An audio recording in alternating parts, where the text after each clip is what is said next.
Hi, it's Dwayne the Old Timer.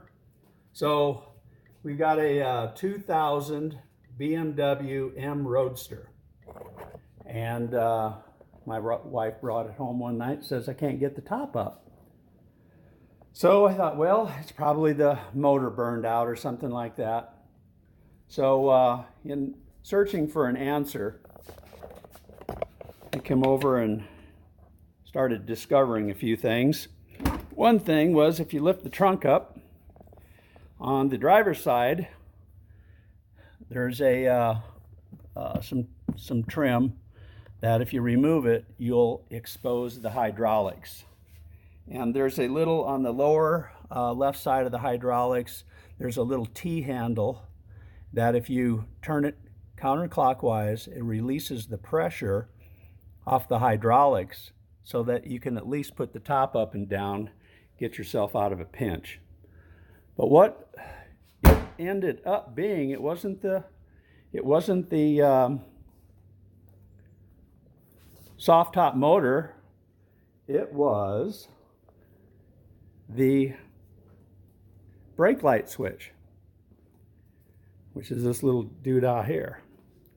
And if this switch is bad, you don't have any brake lights, and the soft top won't go up and down, the power assist.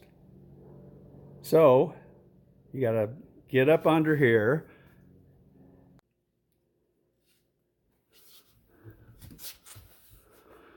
So there's the brake pedal and the clutch pedal.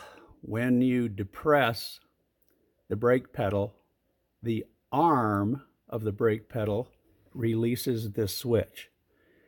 When you release the brake pedal, it pushes against the switch and cuts off the circuit. When you press down on the brake pedal, it releases the switch and completes the circuit. Now, one way to check to see if this switch is bad is have somebody get behind you and see if you have any brake lights. If you do not have any brake lights and your soft top does not work, it's probably this switch. So how you change that, it's a little bit of a bear because you've got to remove all of this, all these shrouds and cowlings. So you have these little screws that are have these little caps, beauty caps on them. Just take a little tiny screwdriver and you can just pop them right out of there. And there's one over here, and then there's two of them here, and there's one on the other side of the steering wheel. Now when you get down under here, that's where the fun begins. There is one, there is a, well, it's a plastic, hopefully you can see that there. It's a plastic, it's a plastic little retainer that has some ribs around it that just, it has a screw slot. If you turn it about a half a turn, it helps to release it, and then you can stick a screwdriver on the edge of it and just pop it out. And there's another one right up here. And so, let's see, where is that? No, it's right over here. I'm sorry, told you wrong. So one on either side. So take this cowling that's in the back, take that out first. Then you've got to take this loose and this loose, and then this will kind of bend back. Then you can get the other shroud off. Now once you get that off, you've got another thing that's in your way. You've got a big metal plate. It's kind of a thick plate. It's hollow inside, and there's on this side there's 3 bolts, and on the other side there's 3 bolts.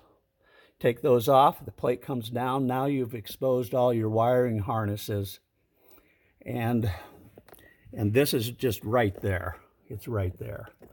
So get back out of here.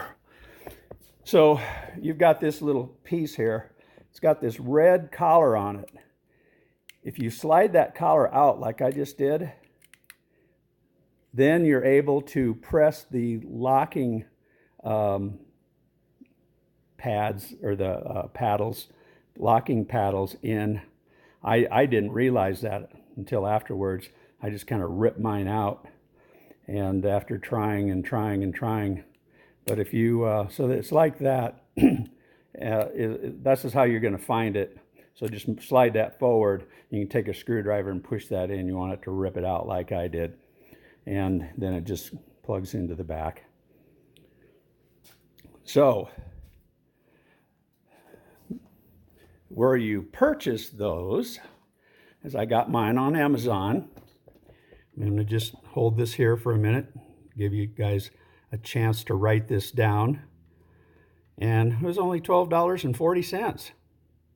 I can only imagine what it would have cost me had I took it to BMW.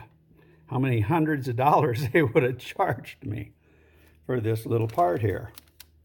And now I'm sure that the Z3s and various other models probably use the same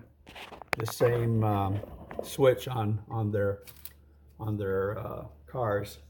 So it's pretty easy. The only hard part was getting it out of there. It was a real pig. Just slide that forward. That really helped, and that'll really help you. And that's all it was. I put it all back together, turned the car on, and everything's working fine. Thanks for watching.